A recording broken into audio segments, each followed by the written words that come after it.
Today we're discussing one of the most important topics facing America today.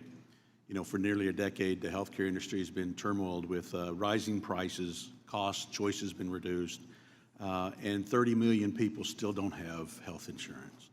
Unfortunately, instead of new approaches that would look at, how do we increase competition, how do we provide more choices, how do we lower costs, we're looking at a one-size-fits-all, kind of the same approach that we've been doing with the government-run healthcare.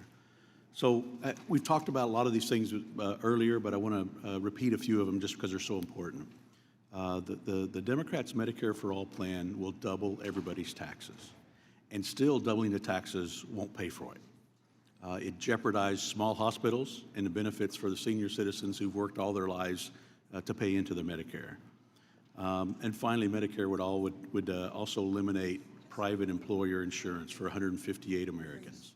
In Kansas, that's 1.5 million people that would lose their private insurance. And in my district alone, there's 507,000 individuals on private insurance and 24,000 individuals who have a Medicare for All ends that access. One of the other things that we've talked about in this, or hasn't really been talked about much, is that Medicare for All would end the Hyde Amendment and the longstanding prohibition of federal funds used against federal fund use for abortions. I want to shift gears a little bit and talk about something that's really important in my state and a lot of other states. Kansas has one of the largest number of critical access hospitals in the country at 83. As you know, these hospitals get reimbursed at 101% of their cost. Yet under the Democrats' plan, their reimbursement rate would be slashed to 40% below their actual current payment rates.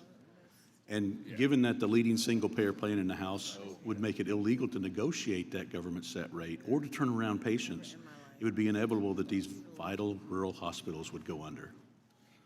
I could go on, but it's clear that the Medicare for All and other plans leading to this one-size-fits government health care are unstable, expensive, and don't address the problem of needing better health care at lower costs. We've already seen how government health care works. In Canada, the median wait time is 19.8 weeks for patients to see a specialist after receiving a referral from a general practitioner.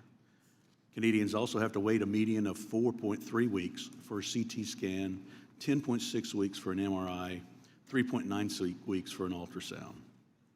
In Britain, 1 in 5 cancer patients have had to wait over 2 months for treatments after being referred from a general practitioner. In the U.S., we need to look no farther than some of the problems that we've talked about the VA and some of that issue that we've mistreated our veterans through that VA government-run health care. So instead of looking at a bigger government-run health care, let's look at some of the things that we can make work. And Mrs. Turner, given that the Democrats' one-size-fits-all plan would slash reimbursements to critical access hospitals, do you agree that critical access hospitals in rural America would be hit hardest of all in a single-payer system? And what does it mean for patients living in rural America that would be forced to pay more than double their taxes only to watch their hospitals close in their community? I think that the rural hospitals would be among the most vulnerable because they often are relying even more now on Medicare and Medicaid payments and have fewer private people supporting them, which is really one of the reasons privately insured people attend getting care there, which is one of the reasons they can't make their margins. If you put all of them on these much lower government payment rates, it's very hard to see how most of them would be able to keep their doors open, and that's also validated by the CBO report. Yeah, and part of that's because the private payers through insurance are covering those lack of coverage through the Medicare reimbursement for those providers. That's correct. So thank you, and Mr. Chairman, thank you for having this hearing, and I yield back the balance of my time.